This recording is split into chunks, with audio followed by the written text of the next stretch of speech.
Greetings RC fans, Sharky here and welcome back to Sharky's Garage. Today we are back with Lil Blue. If you watch one of my recent videos you'll have seen something about these tyres. We're going to talk about all the other parts that have come in, where we're at and what we're cracking on with.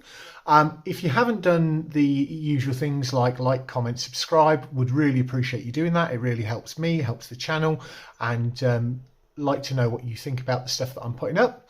Also, if you think you subscribed, can you please just double check, because YouTube's been doing that thing again where it's been unsubscribing people. Anyway, let's get into what we've got here, what's turned up and where we're up to. So we'll start off by talking about these. This is a result of me, after filming the last Lil Blue video, I went over and saw my mate Franco, who has helped me to tune the suspension where it is at the moment. One of the things we realised is that we needed to get some new suspension mounts, which we'll come on to in a bit. But Franco has a 3D printer, so he has printed me 3 depths of servo mounts, not servo mounts, suspension mounts. So if you turn that sideways on, and then we put that one sideways on beside it, they're both there's 2 sets at one thickness, looking at front and rear, and then there's a set of bigger standoff ones. So we can try those, we'll see how that goes, see how that looks, and whether that's going to enable us to have the shocks going straight up and down. He also found the files for these wheels, which are a lot wider, which should give a different way of running things. I need to finish cleaning these up and whatever, but they are another option to run for that. So one of the other things was the shocks. Trying to find ones that are going to work and work right for this build. So these are some others, which are spring dampers. They're not oil filled or anything like that, but they're nice and soft, but they've got really good mounts on. But the reason I bought this set was because of these, which is another shock mount position type situation. We've got 4 of those, which may help us when we come to tune the suspension, because suspension tuning is going to be really important for these. So we'll see how that goes, see whether I need to use these or whether I end up using these, whether we use these shocks or whether we use, I don't know if you can see, these ones that are already on there. So we'll go on to the rest of the things that I've got come in. Next up is this package. Now these 2 bits are unnecessary, but we will see, because there's already a set of these on there in black, but the reason I bought this is because it came with this. So this is a setup to once these are attached onto the side there, it's so that we can axle mount the steering servo should we need to. That would cause a problem, because that would move it out of class 1, because I am looking to compete on the 5th of March, which is the day after my birthday, at the first of the GCRC family competitions up at RC Adventures Shildon.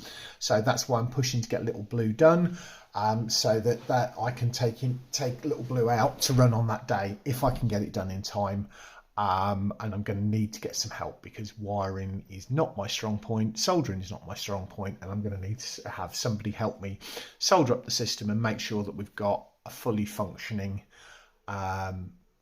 electronic system. That's going to be my big thing. I can do the mechanical stuff, and you know that, but it's the electronics, which we'll come on to in a second. Right, let's go through the rest of the bits.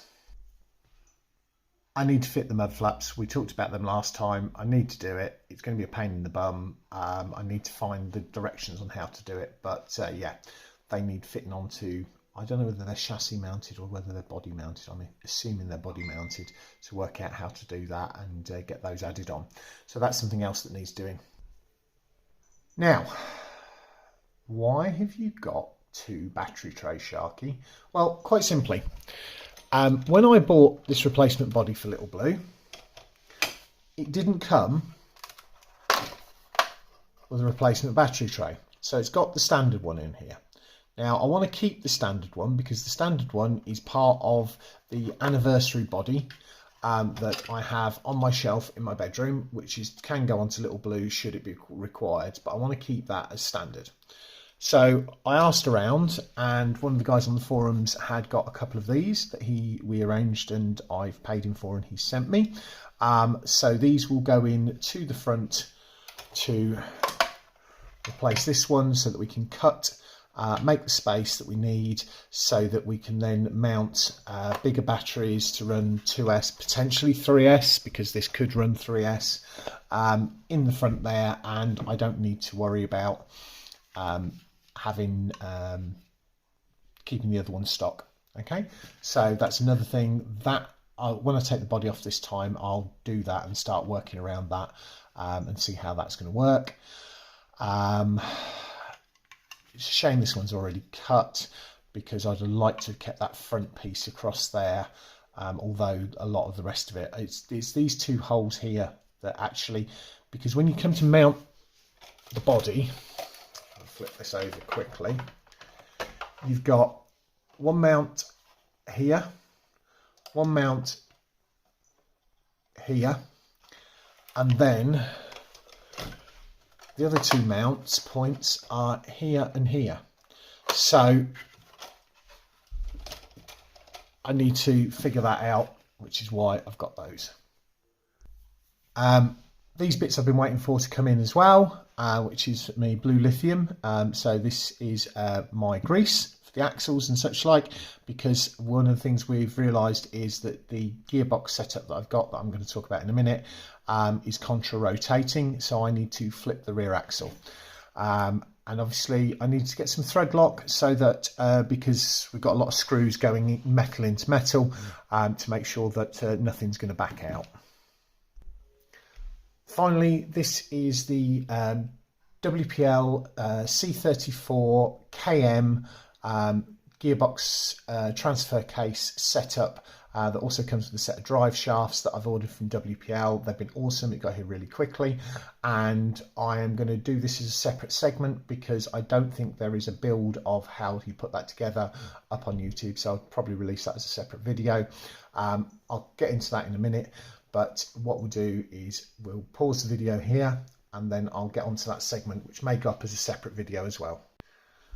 Right, so this is the, there's a WPL high power servo there, which may get fitted onto Little Blue, but that's why I bought it, so that I've got one. It's a bit bigger than what I've got in there, but it might work. We'll see how that goes, whether I need to put that on there or whether it's okay with what we've got in. What we've got here is the C34 KM gearbox. It comes with a motor with the gearbox attached to it, or the reduction gear. This can be unscrewed and transferred onto another motor. I know some people have done that. I think Liam Pickering has done that. So I may hit him up and see how that's done. If I need to up the can size from this 370. I've got 2 other 370s as spares if I need them. So that's the reduction gearbox in here.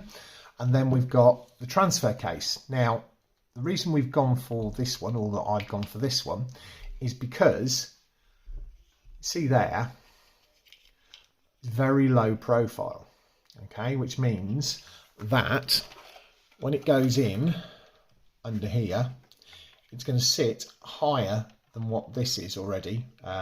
This is just a transfer case, it's not a gearbox, it's in there as a placeholder, but this is going to go, focus, in there.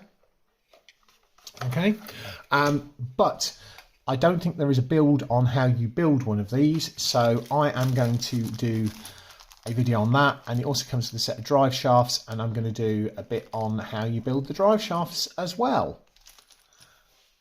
So we'll crack on with that now. Right, this is the section of the WPLC 34 manual you'll need for putting together the gearbox transfer case setup. I've gone through, I've laid all the parts out, but this is what I'm going to be following. This is what I'm going to have in the background that I'm going to work on, and then I'll just now talk you through what you're going to need with you, and then we'll put it all together. So tools are pretty easy. You need a screwdriver, and you'll need, focus, a 1.5mm hex for the grub screws. And here's all the parts laid out. So obviously we've got the motor and the transfer case. You've got the two sides of the transfer case. You've got the two gears. This is the one that mounts onto the end of the motor, the one with the pinion out the end, or the spindle out the end. This one will have this go through it, and you've got your three bearings. You've got two grub screws, which are the ones that go into these two gears here. Two different lengths of screws. So these smaller ones are the ones here that we're going to go through the case to hold the case together, and these fatter ones with the closer pitch on it are what's going to go through the case here and here into here to hold it in place. So I'm going to crack on with that first phase now. So that's the first bit done. These two are onto there. Next we're going to put the put this onto here. How the heck am I supposed to do the grub screw up on that? I have no idea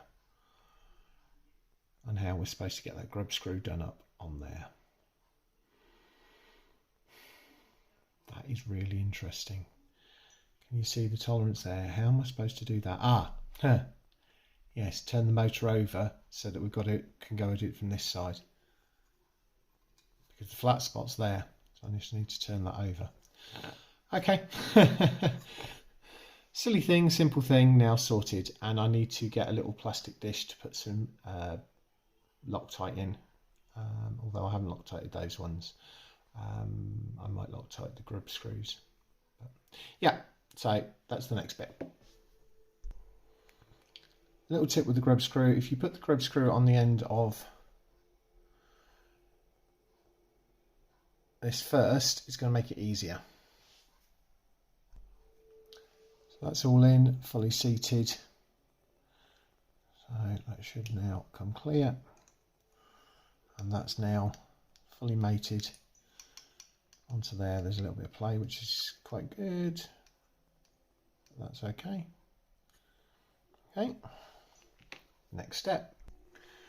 Right, we're going to do this side one, which is easier because obviously you can do it outside of the casing, and then I'm going to put some blue grease on the bearings before I slide the bearings into place and seal the case. So you can see there, I've just mounted that into there, and that should now come out, and that's not going anywhere. One of these bearings sits on the outside of this, and the other one sits the other side of it, in the case here, because there's a little bit in there for the bearing to sit into. So what I may do is put the bearing in there and then push this in and sit that side, and we'll do that next. I don't know if you can see, I just put some of the blue lithium in there. That goes in the middle there. That pushes into there. And that is now fully seated and mated. So I'm now going to put some grease around. I can do that actually live on camera. grease your shaft, and then I'm going to put a big dob in the middle of the gears because, you know, we want them working well, don't we? So that's that one done. And then in the back of this one,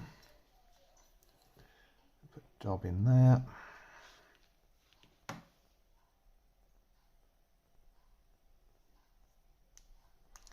That one on there. Like that. And then put a dob in there.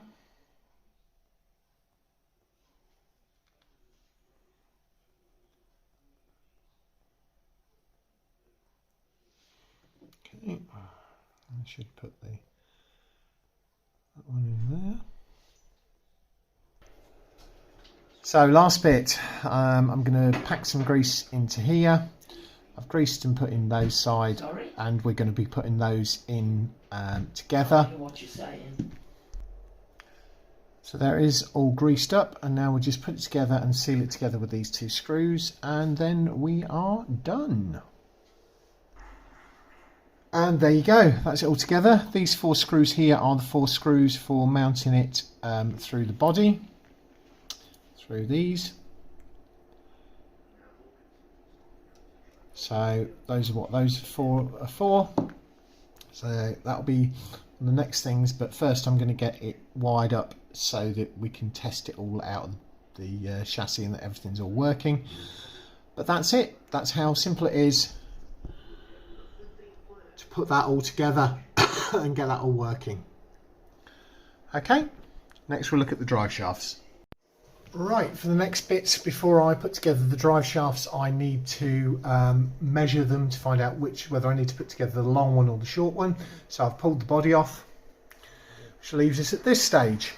So I need to take these screws out. I need to take this central transfer case that was out of the other set I bought off so that we can then fit that in there and test measure to see whether it's all going to work.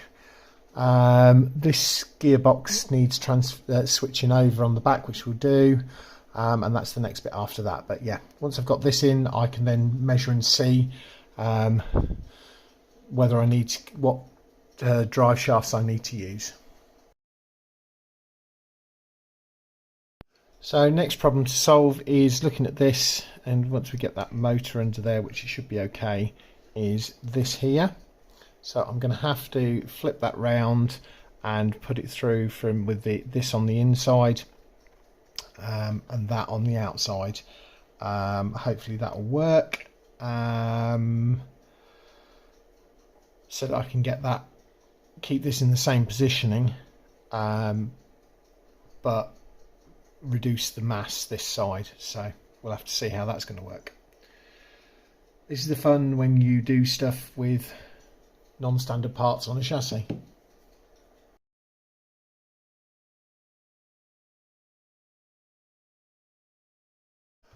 Just before I pulled the chassis apart, I just wanted to show you that after the Franco thingy, we've got front end's really nice, and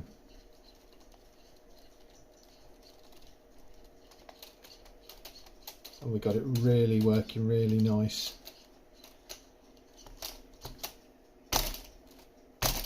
Yes, it's bouncy because it's on that. So anyway, yeah, right, this is causing more problems than I thought, so I'm going to have to talk to a few people and see how I do this, and see how we change the links around, and see how I do all of that, because currently this is not working. That's going to fit in here. It's hitting with the suspension there because it's sitting too far back from here. Sorry, this is too long. It's hitting here.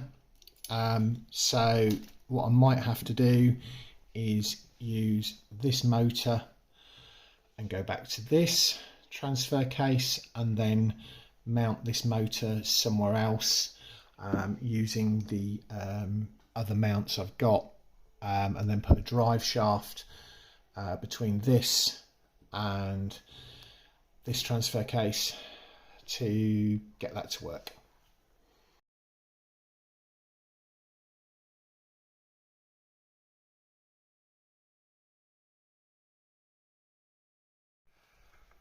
Right, I'm going to set this problem off to one side again and fix that off camera, and then come back to you with the solution down the line. What I am going to do is put those together, so I've got that segment of the video, and then I'll close the video out.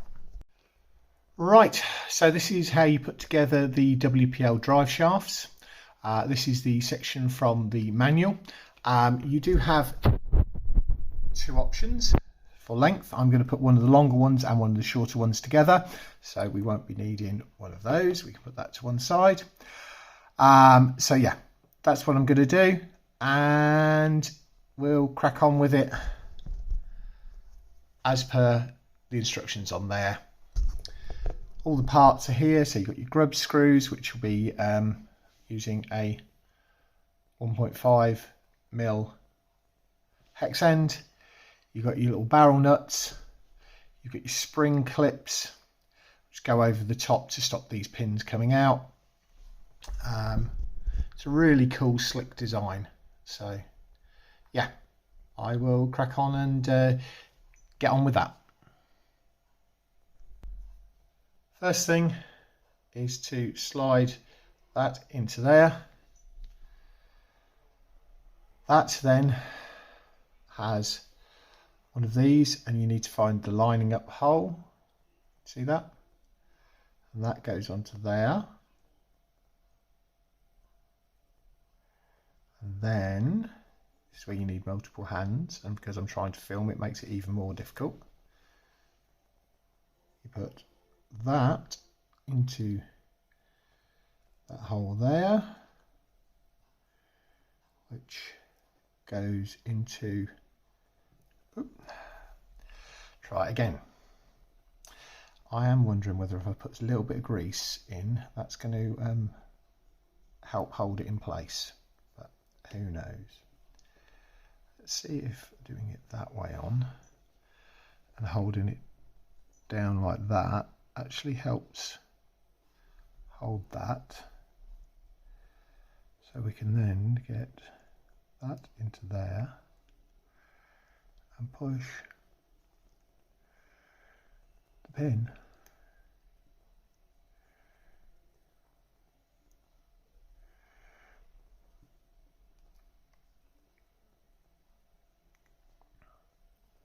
Right, so that is going in there okay, so that's okay. You can see it's a lot of fun. Right, I'm going to pause it and then put this back when that's in. Right, that is now on. The next thing is to put one of these spring clips over, so that that then holds that in place. Okay, and I thought that taking them from the back might be an idea, because we've got the slopey bit there, but we'll see whether that is the best way or not in a second. The answer is yes, indeed it is. So that's now on, so those pins won't come out. Then you need to do that 4 more times to do the other 3, or sorry, 3 more times to do the other ones. One on here, and one on there, and one on there, which I will do off camera and come back to you. Just a little thing I found now, I've done a couple of these. If you just make sure that you clear those there, that second one went in perfectly. Right, that's those all fitted onto the end. Once you've done the first one, it gets a lot easier from there on. So the next thing to do will be to fit the grub screws into the end. And obviously I'm not going to screw them all the way in, but what I will do is put them in there part way so that we don't lose the grub screws, and the grub screws are in there, and then I'll bag all of these up together. But fitting these bits in is relatively easy. That goes into there. That's that one together. That one goes onto there. And that's it, that drive shaft and that drive shaft, and then we just need to put the grub screws in the end, which I'll do now, and then we're done. So there we go, the finished part. all together, and they've got the thing there. Obviously if you get too far you have got a bit of a floppy, but that should be fine. So that's that all done. Right folks, that's where I'm going to leave it for today. Thanks very much for watching, and I will catch you all next time.